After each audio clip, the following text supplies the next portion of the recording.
I've got a new angle of that, and it's even worse. Don't want to see Caitlin Clark lose her confidence on the court. We don't want to see her energy be drained from her. Because if her games are always better than what they were last season, right? Angel Reese is playing much better. All right, she is. Angel Reese is out here throwing tantrums like she's the star player, and that leads to pure chaos in the building. Meanwhile, Caitlin Clark just shocked the entire WNBA, breaking records like it's nothing and dragging the whole league's viewership to new heights. One side's imploding, the other's rewriting history. That's where we're at right now. And now Chicago Sky fans are pissed. Is it Chicago Sky fans or is it Angel Reese fans? So let's really talk about what's happening in Chicago right now, because this whole Angel Reese situation, it's officially out of hand. Sky fans acting like Angel Reese just turned into a prime MVP overnight, ready to carry a whole franchise on her back. Meanwhile, those same fans are in the comments section throwing Tyler Marsh under the bus like he's the reason Chicago isn't sitting at the top of the standings. Like, make it make sense. We got what most people believe is the #1 MVP candidate, right? And it's not just fans either. Classic Angel Reese style. She's out here demanding more shine, acting like she's been held back. Talking her talk, hyping up her own improvements. Yeah, she's cleaning up her game a little. Less wild shots, fewer baby giraffe turnovers. Cool. Growth is growth. But nobody's blind to what's really going on. One solid month of basketball doesn't erase the entire first half of the season where she was fouling out, getting ejected, and arguing with refs like she runs the league. Can't really have come out of a basketball fan's mouth, right?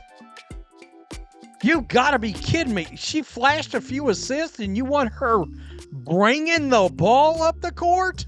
You even got people in the comments saying stuff like, "Why isn't Angel bringing the ball up the court?" Are we serious right now?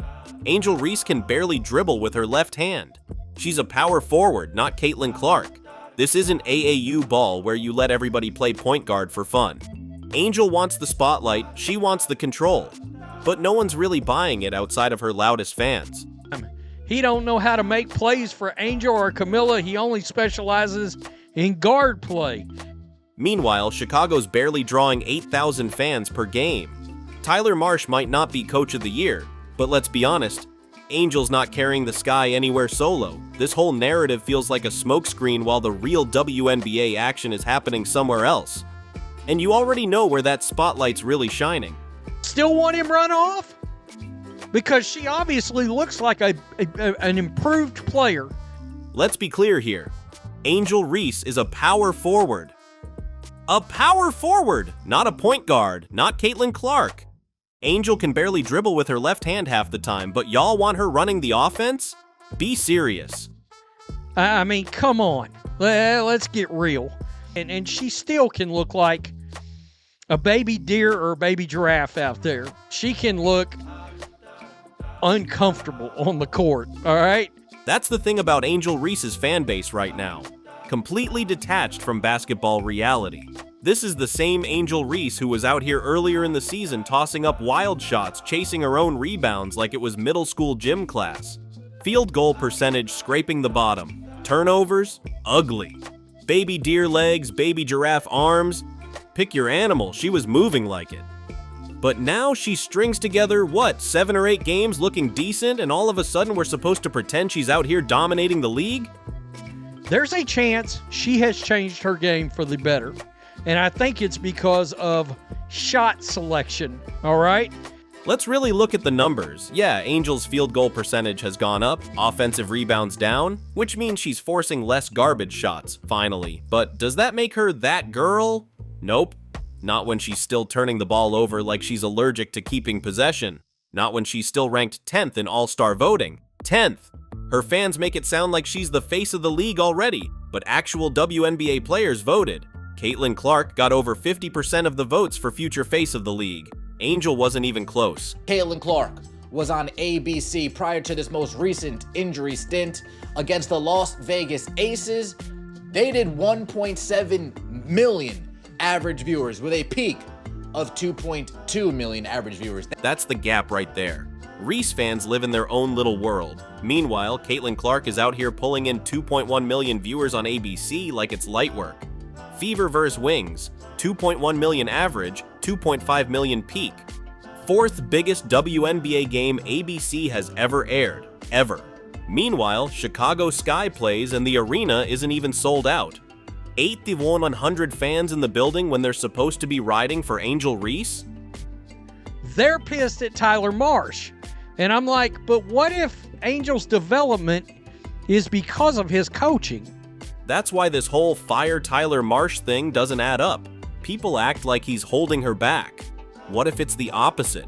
What if Tyler Marsh is the reason Angel finally stopped playing YMCA ball and started looking like a pro?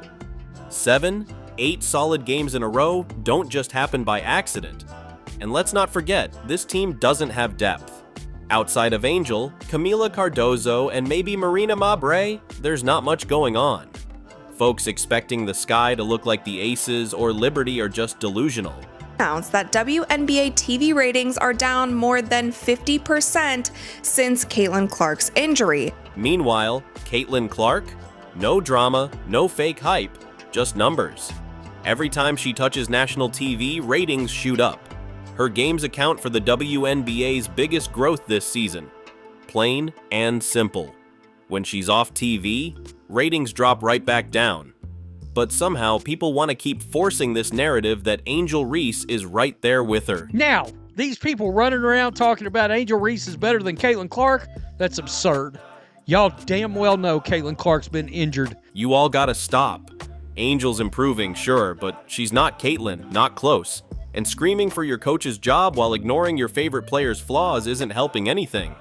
This ain't high school basketball, yeah, this is the W. The numbers don't lie, and right now, Caitlin Clark owns them. The other side of the WNBA is looking real different. Caitlin Clark is out here shocking the entire WNBA, flipping the league on its head with record-breaking jersey sales, sold-out arenas, and ESPN ratings that have networks scrambling to clear primetime slots. ABC airs another of its most watched WNBA games ever. WNBA games ever. While Caitlin Clark is rewriting the history books and leaving the league in absolute shock with 2.1 million viewers on a regular season game, Angel's busy arguing with refs like she's too big to play by the rules. One is setting records that have execs calling emergency meetings, Caitlin Clark's name echoing through every sports headline, while the other's stuck in the same loop. Hype, tantrums, and turnovers. And this time, Caitlin Clark and Paige, oh yeah, Caitlin was healthy for this one. 2.1 million average viewers to watch the Indiana Fever, Caitlin Clark, take on. She just stepped back on national TV after missing 3+ weeks, and it wasn't some quiet little comeback, it was full-blown chaos, in a good way. Fever vs. Wings, ABC broadcast, and the numbers? Straight up nuclear. ESPN dropped the stats, 2.1 million average viewers, 2.5 million peak.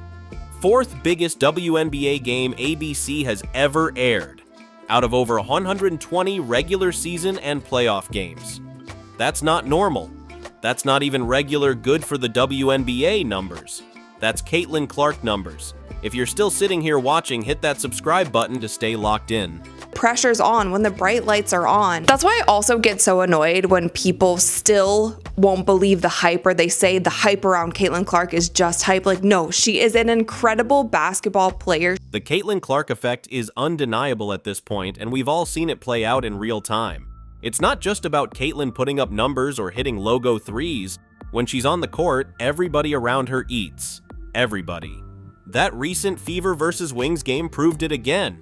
Paige Buchers was in the building, and yeah, Paige has her own fan base, no doubt.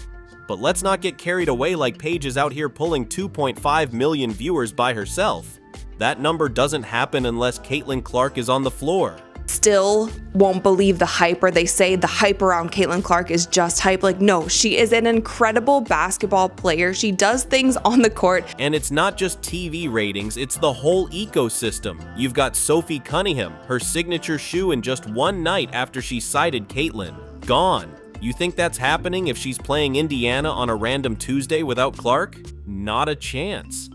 I said that people have been clamoring for Caitlin Clark to return to national TV. When Caitlyn sidelined, when she was out those 3+ weeks, WNBA games dipped hard. Feverless games weren't just a little down, they were fighting to stay above 750,000 viewers. That's what makes it so clear. Caitlyn Clark steps on that court, and it's like the entire league's stock price jumps. From TV execs to merch tables to other players' followings, everybody wins when Caitlyn shows up. This is an impressive number. Very impressive number, but man, like Caitlyn Clark we're getting used to it. We are getting used to this. WNBA players kind of know the truth. There was that anonymous player poll that came out. 39 players asked who's going to be the face of the W in 5 years. Caitlyn Clark won over 50% of that vote. Over half the league straight up said, yeah, it's Caitlyn. Juju Watkins came in second, Paige Bueckers third, and Angel Reese? Angel was down the list. Now, no hate, she's been improving. But when actual players put Juju and Paige ahead of her, it's a signal. Her popularity isn't translating into that kind of respect among the players.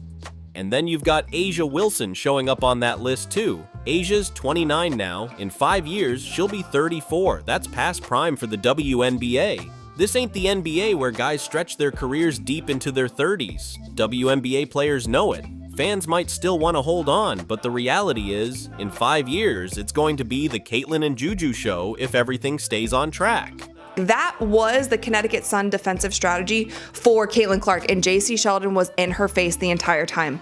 But what really makes all this even wilder is how that same energy spills onto the court. Remember that last Fever vs. Sun game? Things got physical fast. Caitlyn got pushed. No ejections. Players were getting frustrated with the officiating left and right. You can feel it. The league's not just growing in numbers, it's getting nastier.